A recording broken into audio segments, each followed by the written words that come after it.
Аяқ киімді салдым, ойынға дайын. Нуса балам, орамалыңды ауыстырып киетін киіміңді ұмытпа. Жарайды анашым. Тағы да не қажет еді? Есіме түсіре алмай тұрмын. Айтпақшы, сен алғашқы көмек көрсету қорапшасын алдың ба? Иә анашым, алдым. Мен сені су бөтелкеңді әкелемін, егер сен әлі алмаған болсаң. Анашым бүгін бір түрлі толқып тұрғандай.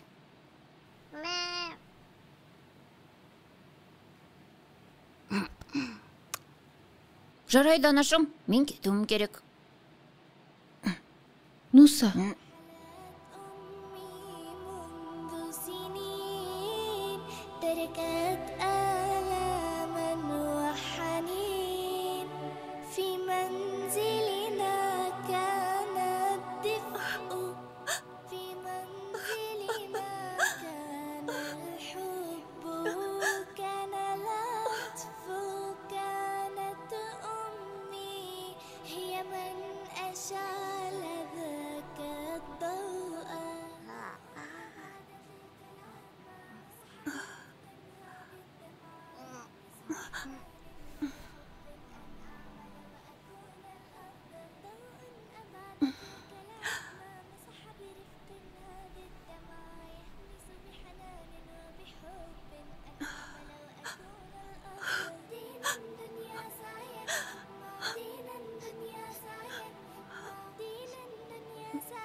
Нуса.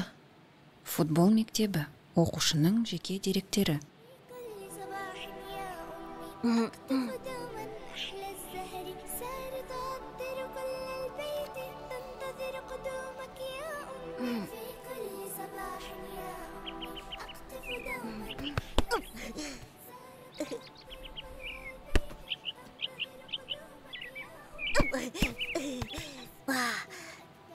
Қанеки, өз қақпаңды қорға.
Азыр қуып жетем сені. Жарайсың.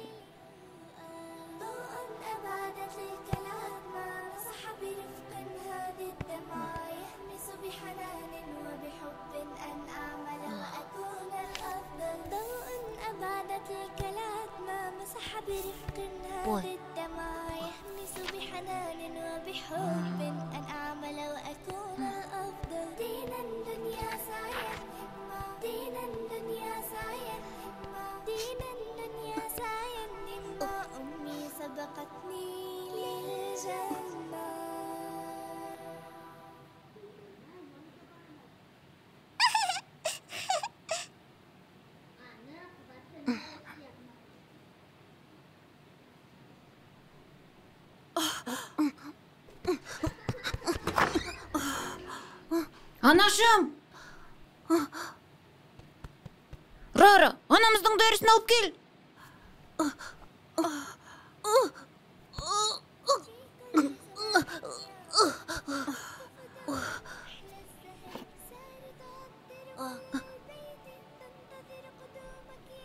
Су ішіп алыңызшы, мен қазір.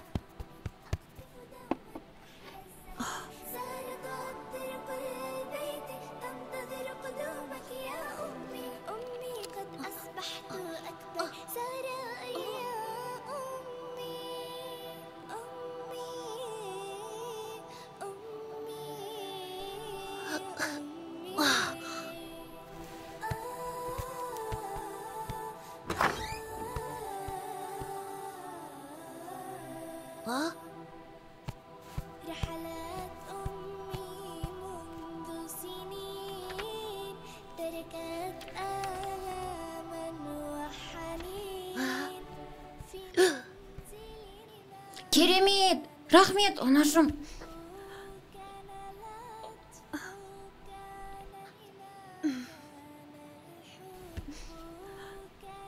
Бәрі жақсы ма, анашым? Иә, балам, бәрі жақсы. Сенің есіңе салайын деп едім. Сен ең күшті және ең батылсың. Балам, мен сенің кез келген қиыншылыққа төтеп беретініне сенімдімін.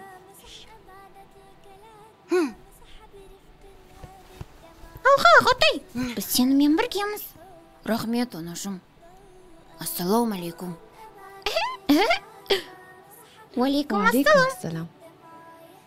Ағатай, біз сенімен біргеміз. Бисмиллахир-рахманир-рахим.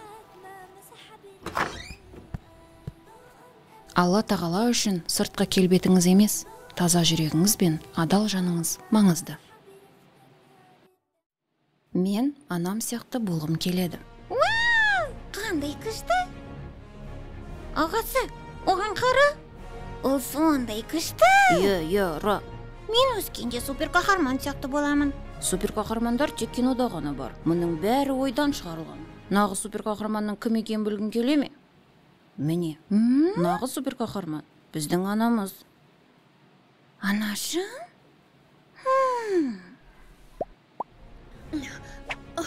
Аха, ол сондай күшті.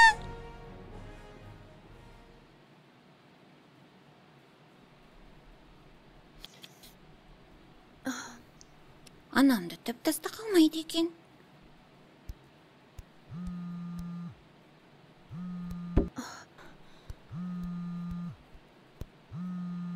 Егер анамның супер күші болса, онда ол менде де болу керек. 1, 2...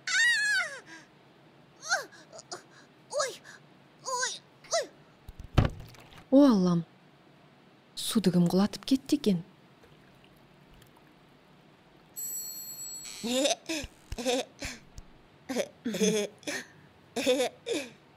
Ра, күнім менің, неге жасырынып тұрсың? О, менің осындай екенімді қайдан білдіңіздер? Анашым бәрін көреді, оның көздері өте өткір. Анашым, кешіріңізші мені. Мен де сіз сияқты күшті болғым келді. Мен суды көтергім келді. Ыстық сорпаны да татып көргім келді. Мен сіз сияқты бола аламын ба? Әрине жаным. Сен менің ақылды, қабілетті қызымсың. Енді мен тіс жууға дайындалам. Мүмкін оған бірге дайындалармыз? Мен анашыма ұқсайтын болам. Ендеше жүре ғой.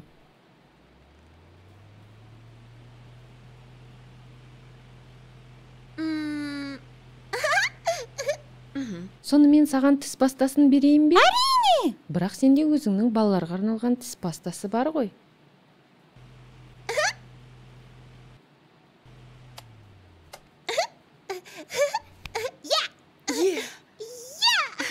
Анашың ақсағың келе ма? Әрине анашым.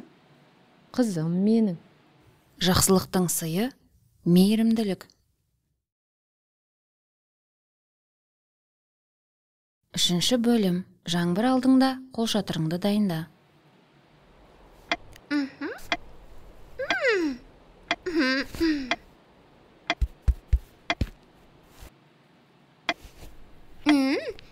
Енді мектепте маған ешқандай бактерия жақындай алмайды.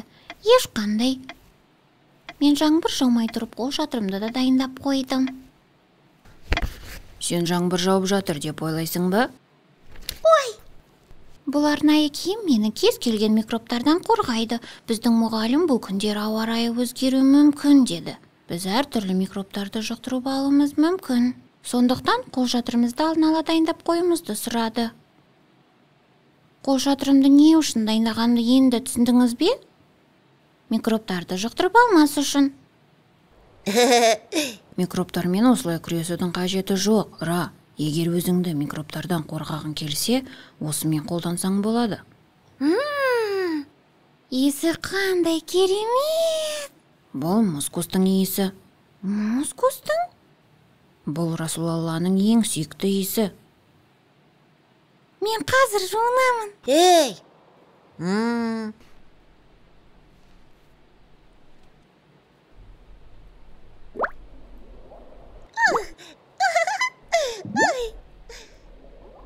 Сондай жағымды, хош иіс.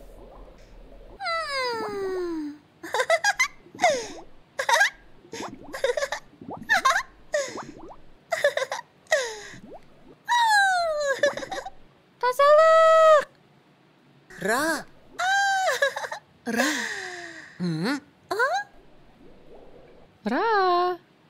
Рара! Ей, Ра! Осылай билей берсең, сабаққа кешігіп қаласың. Түсіндің бе? Сондықтан сен әрқашан таза болып жүруің керек. Әрқашан тазалықты сақта, сонда Алла сені жақсы көреді. 4 бөлім. Рараның алғашқы оразасы.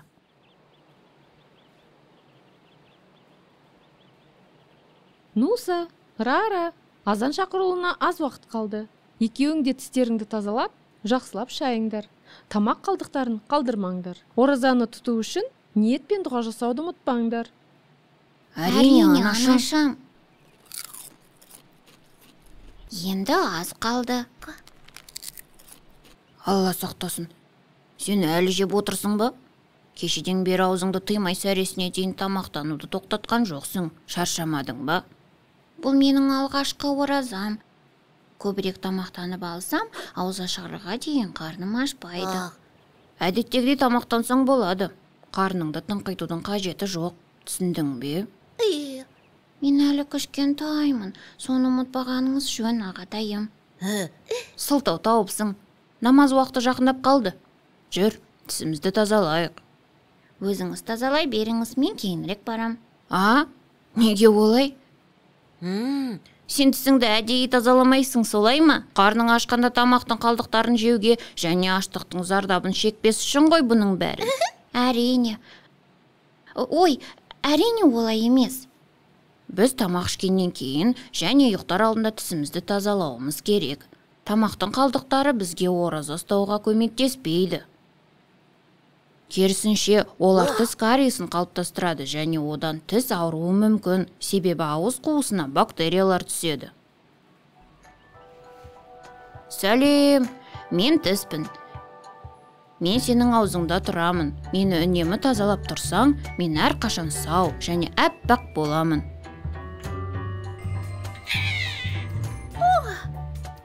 Түсімізді тазалаудың ең қолайлы уақыты қашан?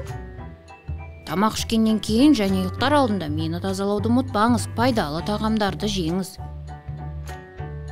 6 айда бір рет тіс дәрігеріңе барыңыз. Денсаулық бақытты өмірдің кілті.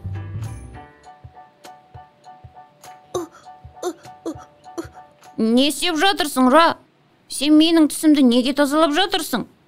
Мен сенің тісіңді тазалауды ұмытпауыңды қаладым. Өйткені сен маған бұның бәрін түсіндіруге көп уақыт жұмсадың. Нуса, Рара. Намаз уақыты жақындап қалды. Дәрет алыңдар. Әрине, анашым. Жүр, Рара. Ислам бізді тахарат пен дәрет алуға шақырады. Олар бізге құлшылықтай пайдалы. Сондықтан тіс тазалау да біздің ғибадатымыздың бір бөлігі деп айтуға болады. 5 бөлім. Жақсылық жасау оңай. Ассаламу алейкум, анашым. Мен үйдемін. Уалейкум ассалам, ақылдым менің. Анашым, не істеп жатырсыз? Қызымның мектептен қайтуын күттім. Қалайсың, тәттім?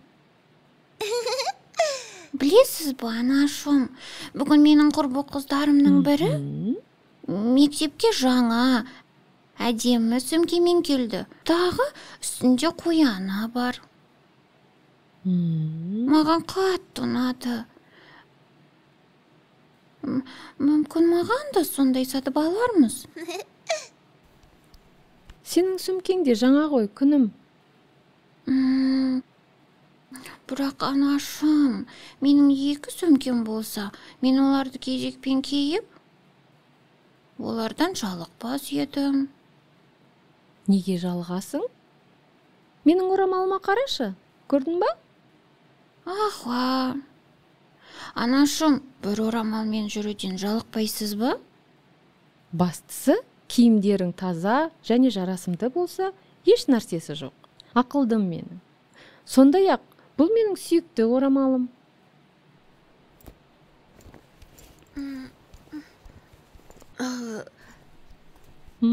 Рара, Анашым. бүгін ораза тұттың ба? Әрине, анашым. Аллаға шүкір, тәттім менің.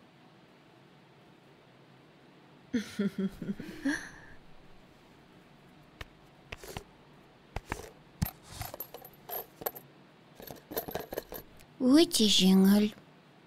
Жеткіліксіз болады. Ра, не істеп жатырсың? Бүгін күн батқанға дейін шыдайсың ба? Күн батқанға дейін жетсең, мынау сенікі болады. Альхамдулилля, ысырап етпе. Рахмет, аға.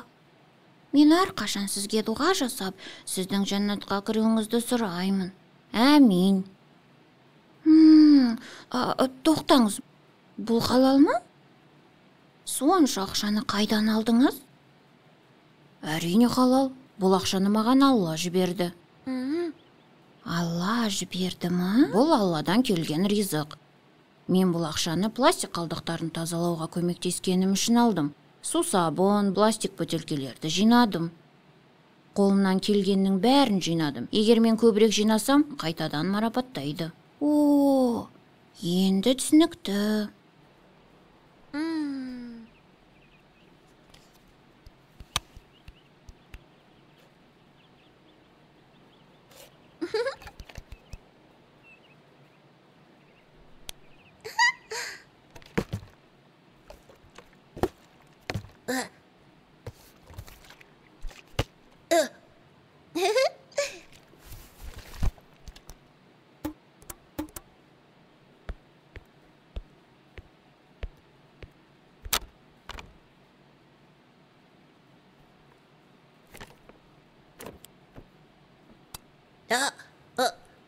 Рара!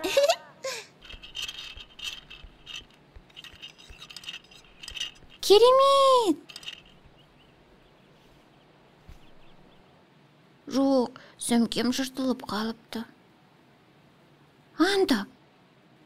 Бұл ақша жеткілікті деп ойлаймын.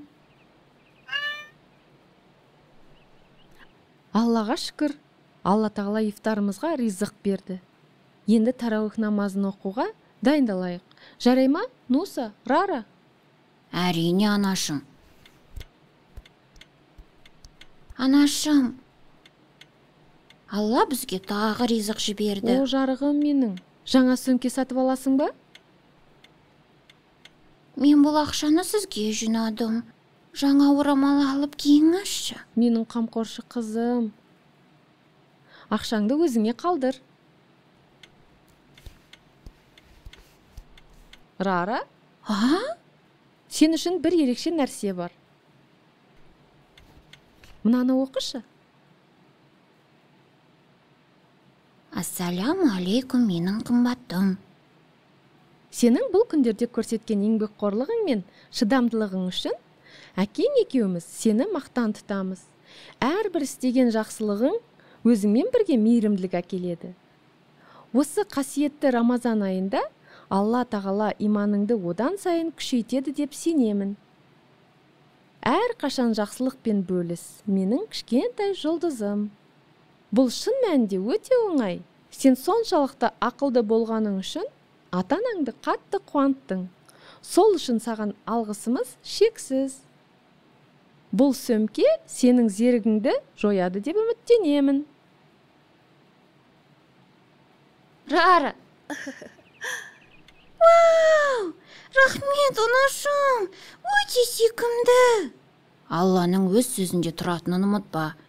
Егер Алладан сұрасаң, ол сұрағаныңды береді. Алла бұйыртса. Қараңызшы, ағатай, өте әдемі ғой, иә? Рахмет, анашым! Жақсылықпен бөлісу қиын емес. Шын жүректен жасалған жақсылық біздің жүрегімізді қуантады. Оразаға дайындық. Сари, керемет дәмді сезін. Сіз тропикалық жемісті хош иісінен бірден ләззат аласыз. Салқын сияқты.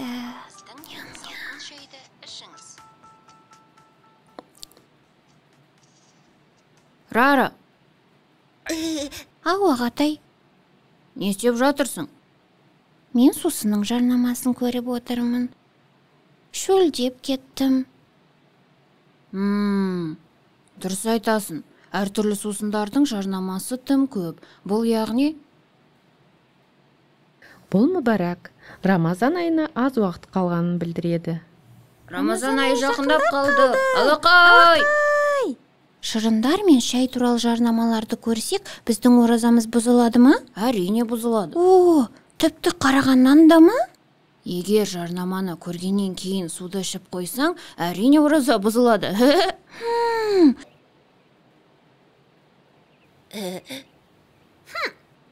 Неге Рамазан айында да әртүрлі сусындардың жарнамасын көрсетеді екен? Оны нәпсі дейді, Ра. Онда Рамазан айында мен мүлде теледидар көрмеймін. Бұның жақсы күнім менің. Алла разылығы үшін ораза тұтсаң, Алла тағаладан одан да көп сауап аласың. Иә, анашым, сондықтан мен дайындалуым керек.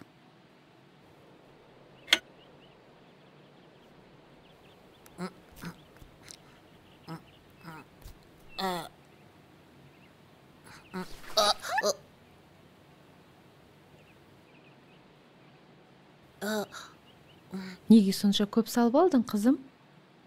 Дайындалып жатырмын, анашым. Қандай дайындық? Асқазанымды оразаға дайындап жатырмын. Оразаға дайындалатындай ештеңе жоқ. Сен қалаған уақытта тамақ жей алмайсың. Ораза ұстасаң, тек сәресі мен ауызашарда ғана тамақтанасың. Білемін. Сондықтан мен қазір көбірек тамақ жеймін, өйткені кейін іше алмай қаламын. Бұл дұрыс емес, Ра. Егер ораза тұтам деп шешсең, сен тек сәресі мен ауызашарда ғана тамақтанатын боласың. О, мен ұзақ уақыт тамақ ішпейтін болам ба? Күнделікті ораза уақыты 13 немесе 14 саатқа созылады. Таң намазынан ақшам намазына дейін. 14 сағат? 14 сағат қиын емес. Кейбір елдерде ораза 21 сағатқа созылады. Дұрыс қой, анашым. Тәулігіне 21 сағатқа? Дұрыс айтасың. Кейбір елдерде ораза 21 сағатқа созылады, ал кей жерлерде 10-11 сағат. Сағат саны климатқа және бұл елдердің географиялық орналасуына байланысты. Сондықтан әр елде сәресі мен ауызашар уақыты әр түрлі қымбаттым. Бірақ бұл тым ұзақ қой, анашым. Мен аш қарынмен ауызашарға дейін шыдамаймын деп ойлаймын. Рара, қызым, сен небәрі 5 жастасың. Ораза тұтуды үйренгің келсе, жарты күн тұтып көрсең болады. Білесің Бера, мен сенің жасыңда ауызашарға дейін оразамды толық ұстағанмын. Шын ба? Ауызашарға дейін ораза ұстадың ба? Ал мен қарным ашқанға дейін ұстайтын боламын. Бірақ ауызашар ақшам намазынан кейін ғой. Қарным ашқанға дейін деген ереже жоқ, Рара. Мұндай ереже шынымен жоқ па? Ғибадат етуді қиындатпаңыз. Сонда ол сіз үшін одан да жағымды болады. 7-ші бөлім. Көкөністердің пайдасы.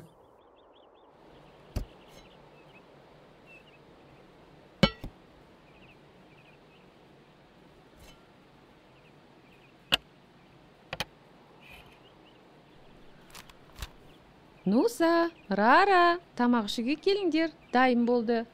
Келе жатырмын, анашым. Түскі ас ішейік, тамақтанатын уақыт болды. Тамақтанар алдында бисмиллах деп айтуды ұмытпаңдар. Әрине, анашым. Бисмиллахиррахманиррахим. Барлық көкөністерді тауысыңдар. Мен қазір келемін. Өте дәмді. Ей, ағатай. Алысаңыз ба? Тауық етінді бересің ба? Сізге шпинат беремін, ал сіз маған ет бересіз. Армандапсың.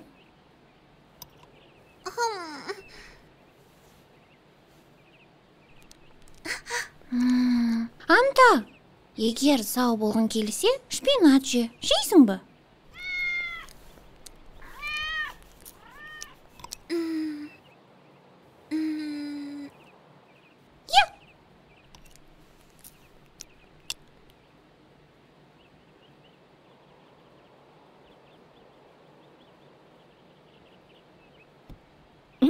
Ой, Рара,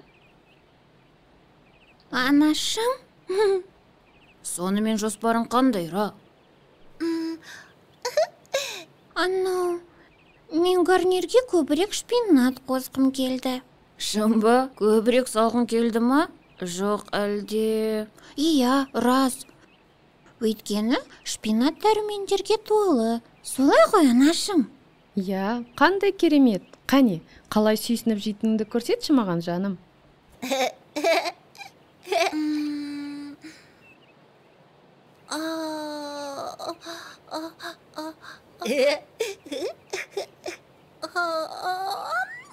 Дәмді ма екен?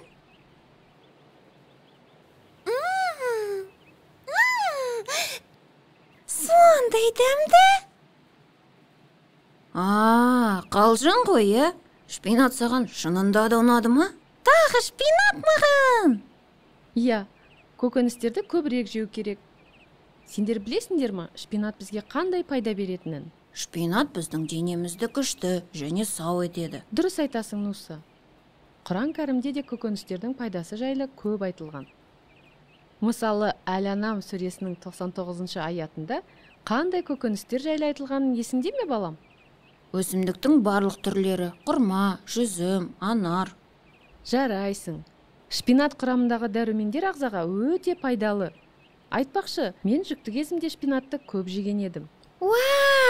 Сондықтан мен сондай ақылды қызбын. Анашым, бізге күн сайын пайдалы дәрумендері бар көкөністерді көп дайындаңызшы. Әрине, күнім. Сен жаңа ғана көкөністерді жақтырмап едің? Қалайша енді ұнатып қалдың? Жоқ, әлде шпинатыңды маған айырбастырар ойын бар ма? Жоқ, енді айырбастағым келмейді. Оның үстіне сенде ешқандай да ет жоқ, Ағатай. Тауық аяғы қайда? Түсінбедім, қайда? Анта! Мен оны ең соңында жейін деп едім.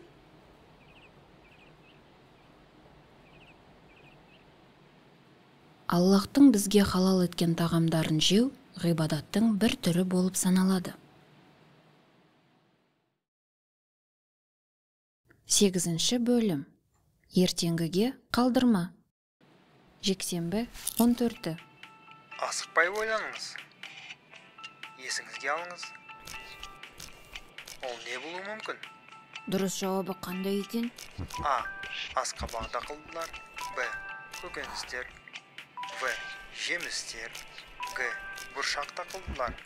Дұрыс жауабын табыңыз. Келесі сұраққа өтеміз. О құдайым, азанды естімедіңдер ме? Бізбен бірге қалыңыздар. Қане дәрет алыңдар, намаз оқимыз. Анашым, супер ойынды көрсек болады ма? Азанды естігенде намазға асыққан жөн. Күн батқаннан кейін ақшам намазының уақыты кіреді. Асығайық, Ра. Дәрет алайық, жүр. Құттықтаймыз.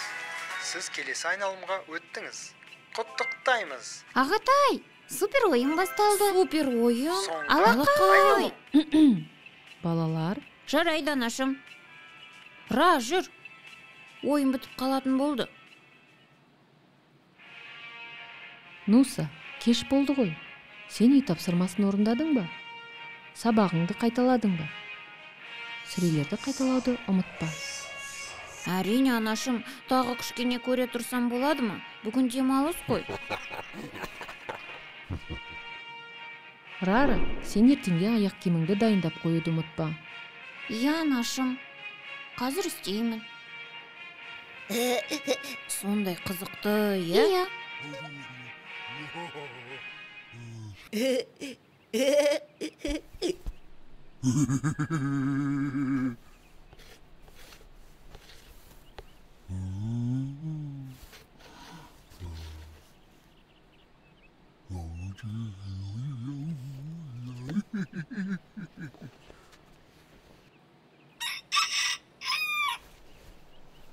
Алла сақтасын.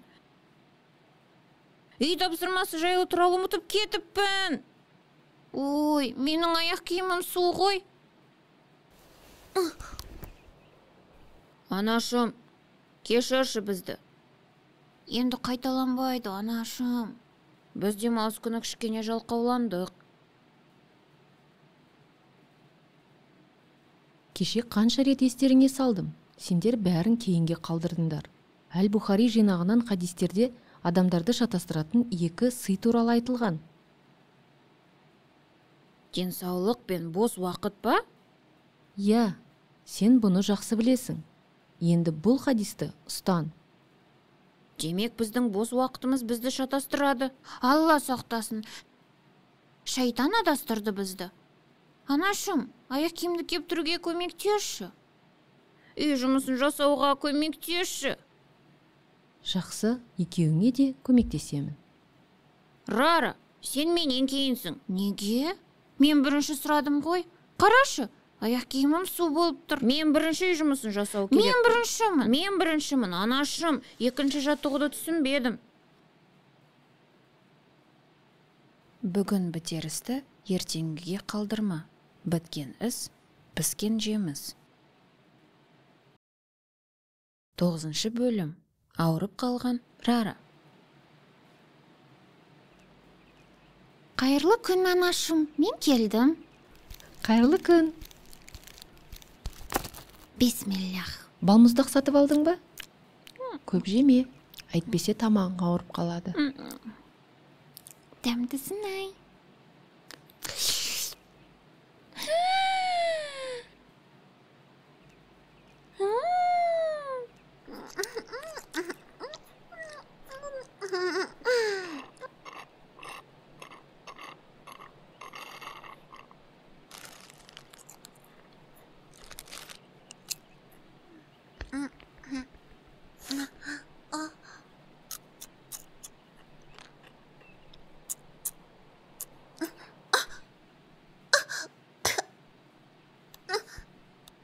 Ассалаумалейкум, мен үйге келдім.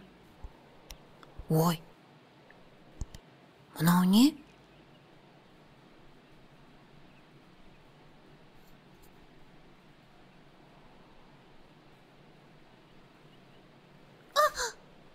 Алла сақтасын. Ра, бұл сенсің бе?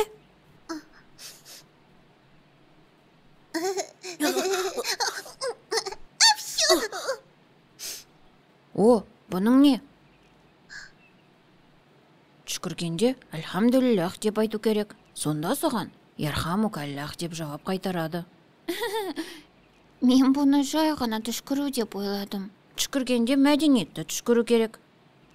Алла сақтасын. Анашым! О, Аллам, сенің қызуың көтеріліп тұр ғой, қызым.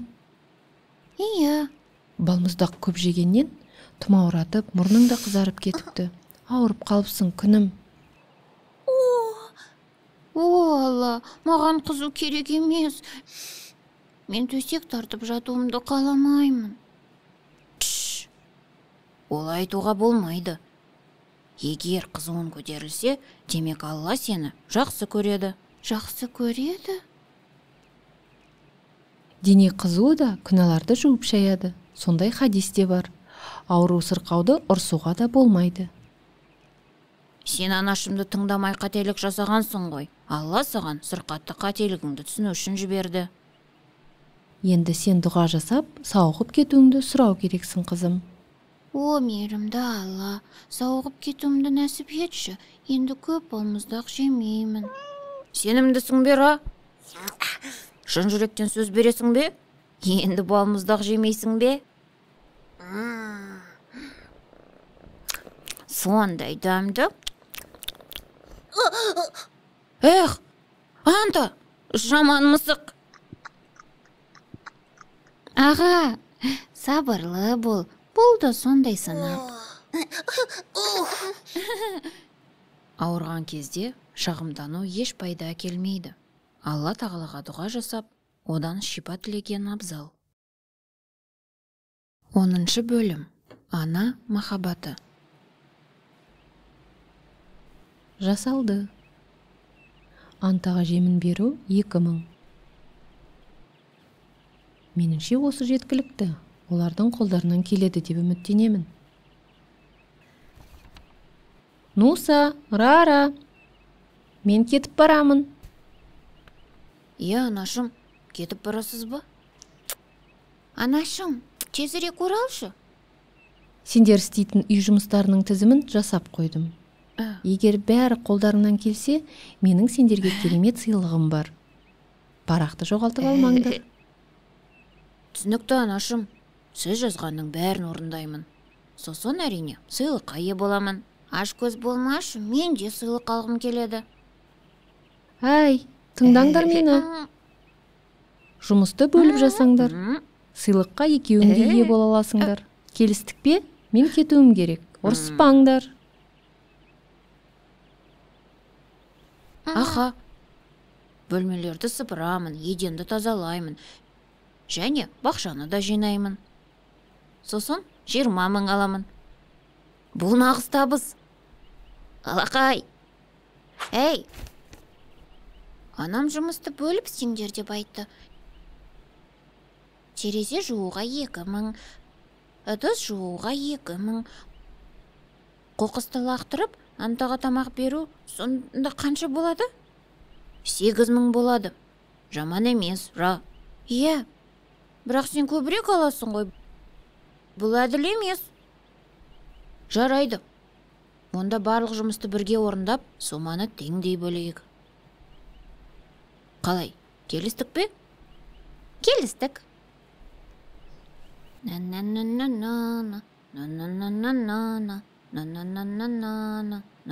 Дайын.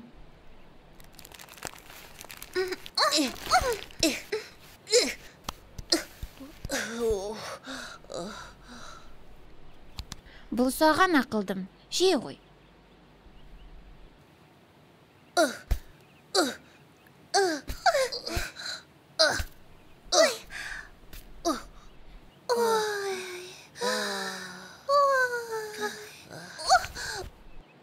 сондай шаршадым. Ой, Мен де. ой, Денемнің бәрі ауырып тұр. Байқұс анашым, демек ол да солай шаршайды.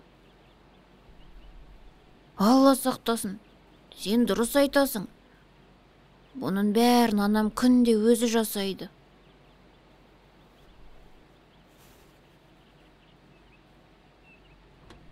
Ассалаумағалейкум. Вау! ой. Олар мұның бәрін шынымен жасады ма? Нуса, Рара. Ал неге бағаның барлығын өшіріп тастағансыңдар? Сыйлықты алғыларың келмейді ме? Алғым келеді. Біз бұның бәрін сен үшін тегін жасадық, анашым. Аллаға шүкір. Сендерді өте қатты жақсы көремін, менің қамқор балаларым. Мен сені жақсы көремін, анашым. Мен де сені жақсы көремін. Сені де жақсы көремін, Нуса. Ананың махаббаты күн сияқты. Ол бәрін береді және ештеңені қайта талап етпейді.